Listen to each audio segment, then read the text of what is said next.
Hello दोस्तों, welcome back to my channel. So guys, मैं अर्चना आपके अपने यूट्यूब चैनल इंग्लिश प्रैक्टिस में आप सबका स्वागत करती हूँ। सो गाइस, आज की जीके एंड जीएस की क्लास में आज हम कुछ इम्पोर्टेंट एंड साइंस से रिलेटेड क्वेश्चन की प्रैक्टिस करेंगे, जो कि ऑल कंपटीशन एग्ज़ाम के लिए इम्पोर्टेंट है। जैसे यूपी पुलिस का अब जो एग्ज़ाम होगा उसके लिए इम्पोर्टेंट है, एंड जो बिहार का अब एग्ज़ाम होगा उसके लिए भी इम्पोर्टेंट है। सो गाइस, इसमें कुछ क्वेश्चन लेवल टाइप के हैं। सो आप ये ना सोचिए कि हाँ भाई ये हमसे नहीं आता है तो कोई बात नहीं। सो हर दिन हम कुछ ना कुछ नया ही सीखते हैं, तो ये न सोचिए कि हमारा ये आज गलत हो गया है। तो चलिए क्लास को स्टार्ट करते हैं।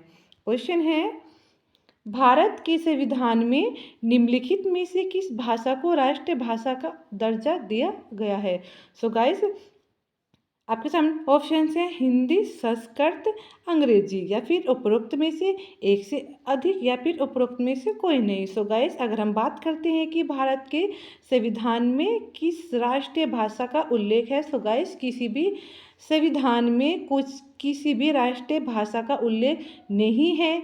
हम ये नहीं कह सकते हैं कि क्योंकि हमारे देश में बोली जाने वाली भाषाओं की संख्या 22 है, तो कि कोई एक पार्टिकुलर भाषा के संविधान में राष्ट्रीय भाषा घोषित नहीं किया है किसी भी भाषा को, बल्कि राजकीय भाषा का उल्लेख है।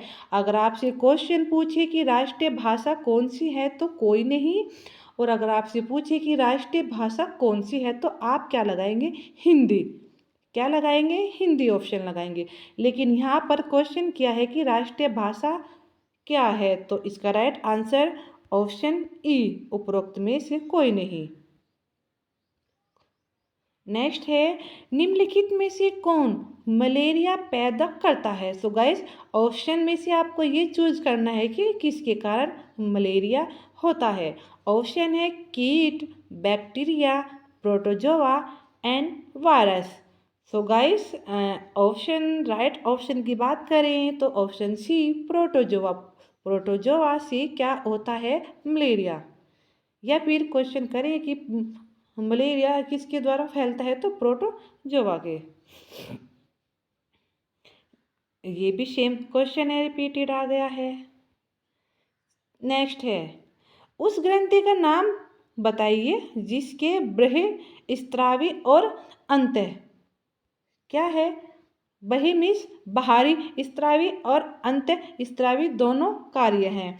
सो गाइस, हमें क्वेश्चन में उस ग्रंथि को चूज करना है जो बाहर का स्त्रावी एंड अंतर का स्त्रावी दोनों कार्य करती है। तो इसके ऑप्शन है यकृत, थायमस, पीयूष एंड अग्नाशय। तो इसका राइट आंसर अग्नाशय। अग्नाशय वह ग्रंथि है जो अंत स्त्रावी और बृहस्रावी दोनों कार्य करती है। नेक्स्ट है लाइकेन, शैक, इनमें से किसका उदाहरण है? ऑप्शन है मरुद्भिदों का, ऑप्शन बी अधिपादपों का, ऑप्शन सी समुद्रिदों का, एंड ऑप्शन डी सहजीवियों का। तो इसका राइट आंसर ऑप्शन डी, सहजीवियों का। नेक्स्ट है टीका या वैक्सीनेशन क्या है?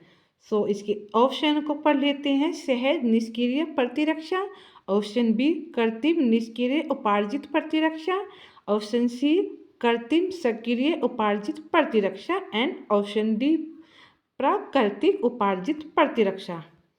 तो इसका राइट आंसर की बात करें तो ऑप्शन सी, कृत्रिम सक्रिय उपार्जित प्रतिरक्षा।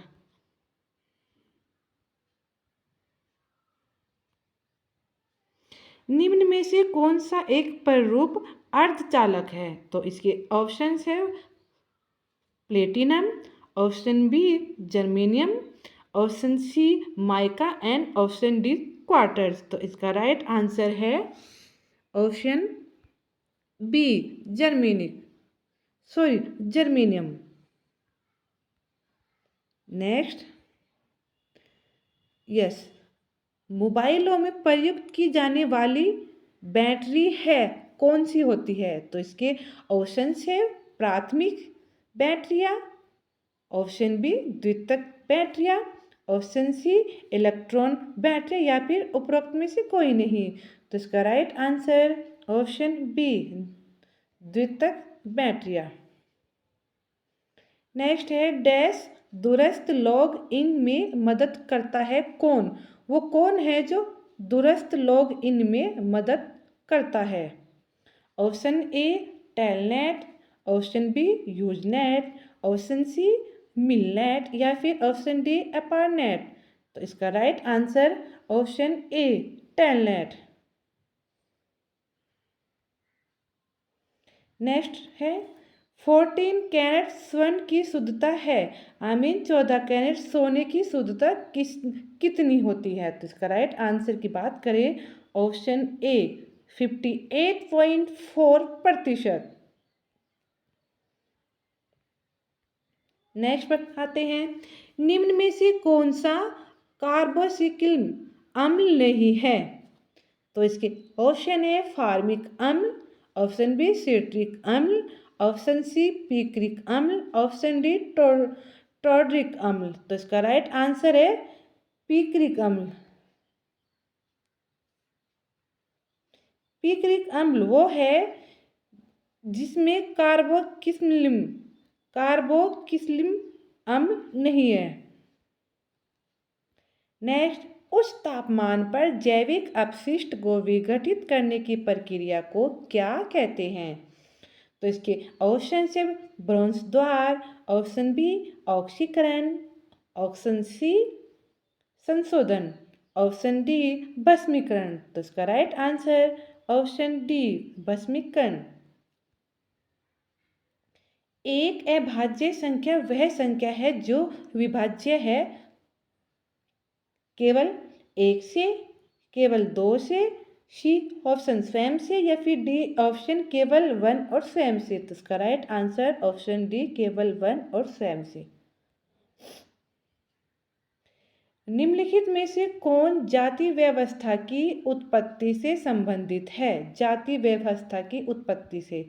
तो इसके ऑप्शन है दशरंजन जान, option B Purusha Sukta, option C Kalpasutra and option D Brahmana. तो गाइस इसका राइट आंसर की बात करें तो इसका right answer option B Purusha सूक्त। नेक्स्ट है विश्व में मछली का सबसे बड़ा उत्पादक कौन सा देश है? अगर हम संसार की बात करें कि संसार में सबसे ज़्यादा मछली उत्पादन कहाँ होता है तो वही आपको आंसर बताना है। तो इसके ऑप्शन है चीन, रूस, जापान एंड नॉर्वे। तो इसका राइट आंसर आप समझ गए होंगे चीन।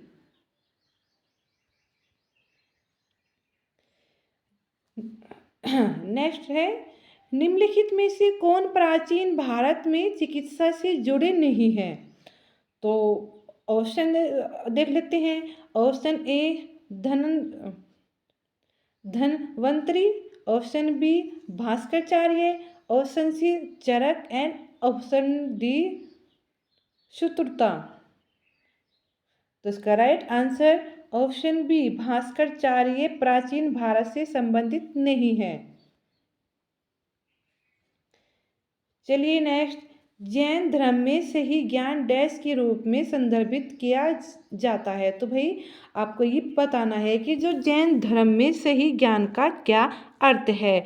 तो इसका राइट जो इसकी ऑप्शन है जिना, रतन, केवल्य या निर्वाहन। तो आप इसका आंसर समझ के होंगे। तो इसका राइट आंसर है केवल्य, ऑप्शन सी। नेक्स्ट है कौन सा देश उगते सूरज का देश कहा जाता है? तो गाइस ये भी इजी क्वेश्चन है।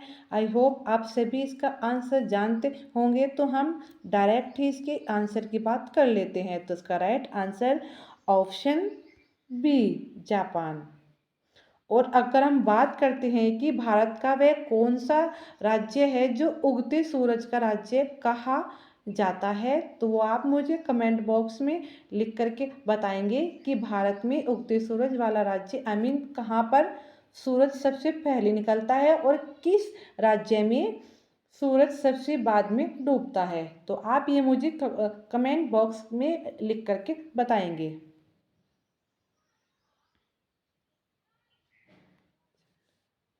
नेक्स्ट है, चंदरनगौर कहाँ का व्यापार केंद्र था? क्या था? चंदरनगौर। तो इसके ऑप्शंस हैं अंग्रेजी, फ्रेंच, डच या फिर पुर्तगाली। सो गाइस, अगर हम बात करें कि चंदरनगौर व्यापार का केंद्र किसका था, तो वो था फ्रेंच का। किसका था? फ्रेंच का। नेक्स्ट है, मैगस्थनीज किसके राजदूत थे? सो गाइस, आई होप इस क्वेश्चन का आंसर भी आप सभी को बहुत अच्छे से पता है, तो हम डायरेक्ट आंसर की बात ही कर लेते हैं। तो वो राइट आंसर है ऑप्शन बी, सेल्यूकस का। किसका था? सेल्यूकस का। और ये किसके दरबार में भारत आया था? तो ये चंद्रगुप्त मौर्य के दरबार में भारत आया था। नेक्स्ट है, ओपेक मुख्यालय कहाँ है? ओपेक का, या फिर बोले ओपेक या ओपेक का मुख्यालय कहाँ है? तो इसका राइट आंसर ऑप्शन ए, वियना। कहाँ पर है? वियना में। नेक्स्ट है, गांधी जी की मौत पर किसने कहा कि हमारे जीवन से प्रकाश बाहर चला गया है? ये स्टेटमेंट किसका था? तो चलिए इसके ऑप्शन को पढ़ लेते हैं। Doctor Rajendra Prasad, option B Jawaharlal Nehru, option C doctor S Radhakrishnan, option D Lord Mountbatten. So guys, ये स्टेटमेंट था जवाहरलाल नेहरू का। वह राज्य जिसका नाम भारत के अन्नागार के रूप में प्रचलित है। सो गाइस, आपको उस राज्य का नाम बताना है जैसे भारत के अन्नागार के रूप में जाना जाता है।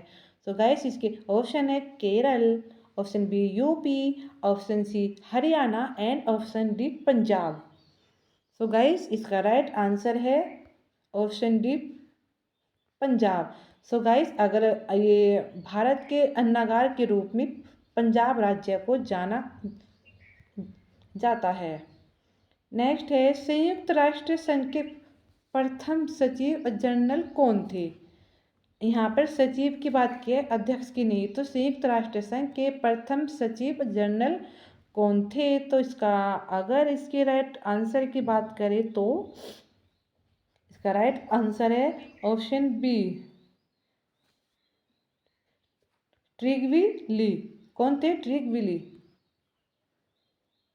चाणक्य को डैश के रूप में जाना जाता है? तो गाइस, आपको ये बताना है कि चाणक्य को और किस नाम से या किसके रूप में जाना जाता है? तो इसके ऑप्शन है Bhattavaman, option B Rajshekhar, option C Vishnugupta and option D Vishakh Datta. So guys, इसका राइट आंसर है ऑप्शन सी, विष्णुगुप्त। चाणक्य को का दूसरा नाम है विष्णुगुप्त।